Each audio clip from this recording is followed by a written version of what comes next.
আপনাদেরকে অনেক ধন্যবাদ এবং আসসালামু আলাইকুম। আজকের সমাবেশটা অনেক গুরুত্বপূর্ণ। এই সমাবেশে স্যার অনেক গুরুত্বপূর্ণ কথা বলবে, আমরা সবাই মনোযোগ সহকারে শুনবো। আরও যদি কোনো কথা থাকে তাহলে স্যার যখন প্রশ্ন করবে তখন আপনারা প্রশ্ন করতে পারেন। আজকে এই সমাবেশে গুরুত্বপূর্ণ কথা বলবেন এটি একাডেমির প্রধান শিক্ষক ফিরোজ আহমেদ স্যার। উনি আপনাদের সামনে এখন গুরুত্বপূর্ণ কথা বলবেন, ওনাকে কথা বলার জন্য অনুরোধ করবেন।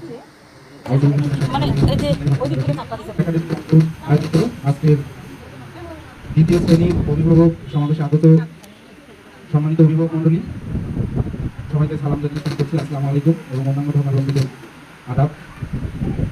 আপনারা ইতিমধ্যে জেনেছেন যে আজকের অভিভাবক সমাবেশটা কি উপলক্ষে।